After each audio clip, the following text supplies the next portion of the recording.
मैं याद दिलाना चाहता हूं 50 के दशक में पाकिस्तान की ओर से जम्मू कश्मीर में कोई कार्रवाई नहीं की गई, कोई खास कार्रवाई नहीं हुई, छोटी मोटी यदि कुछ गतिविधियां हुई हों तो मैं नहीं कह सकता हूं। लेकिन मगर चीन ने लद्दाख में कई ऐसी गतिविधियां की 1962 की, अब मैं आपको याद दिलाना चाहता हूं, जिससे यह साफ हो गया था कि चीन के इरादे नेक नहीं हैं। और उसमें पंडित जवाहरलाल नेहरू हमारे भारत के प्रधानमंत्री थे।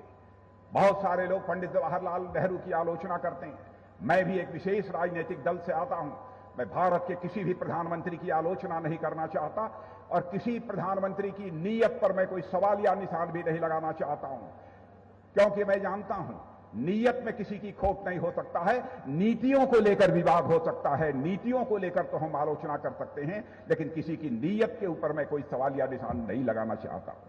लेकिन 1962 में हम लोगों को जो खामियाजा भुगतना पड़ा है उससे आप सभी अच्छी तरह परिचित हैं और उसकी भरपाई मैं मानता हूं आज तक नहीं हो पाई है।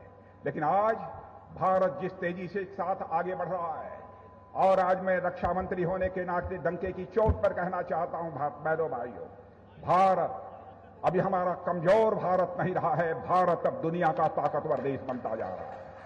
भारत अब दुनिया का ताकतवर देश बन जाता जा रहा है। आपकी मुराद आज नहीं तो कल पूरी होगी, इस भरोसे और विश्वास के साथ हर भारतवासियों को अपने मजबूत दमखम के साथ खड़े रहने की आवश्यकता है। मैं ऐसा मानता हूं। रियांगला की लड़ाई भूल सकता है कोई? 1962 में बहनों भाइयों, रियांगला का क्षेत्र जाकर कोई देखे।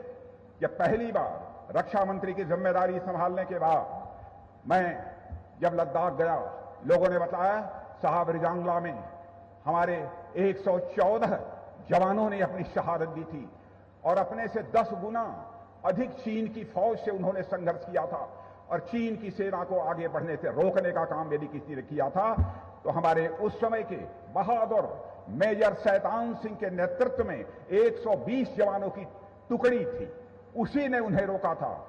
लेकिन मेजर शैतान सिंह सहित मेरे बहनों भाइयों 114 जवानों ने अपनी शहादत दी थी उस सीमा को बचाने के लिए।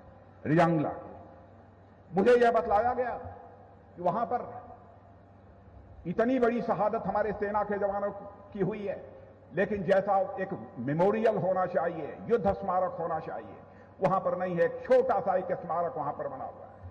हमारे साथ आर्मी चीफ भी थे और मैंने कहा कि नरवणे जी, चाहे जितना भी पैसा लगेगा, एक भव्य स्मारक रियांगला की धरती पर खड़ा होना चाहिए, क्योंकि दुनिया में जितनी भी लड़ाइयां हुई हैं मेरे बहनों भाइयों, दुनिया में जितनी भी लड़ाइयां हुई हैं उनमें कठिन लड़ाइयों में से एक रियांगला की भी लड़ाई रही है कि अपने से 10 गुना अधिक सेना के जवानों को आगे बढ़ने से रोक दिया। मेजर शैतान सिंह के नेतृत्व में हमारे सेना के जवानों ने, कैसे उसे कोई भूल सकता है। जब वह स्मारक रियांगला में बन गया तो मैंने कहा कि उसका उद्घाटन करने के लिए मैं स्वयं जाऊंगा। हमारे साथ आर्मी चीफ, उस समय के chief of defence staff general Bipin Rawat और कई सेना के अधिकारी गए और बहनों भाइयों जाकर वहां का दृश्य देखा, जिस तरीके से रह रहकर वहां पर तूफान खड़ा हो रहा था। मैं ये कल्पना नहीं कर पा रहा था किन परिस्थितियों में हमारे सेना के जवानों ने यह युद्ध लड़ा है।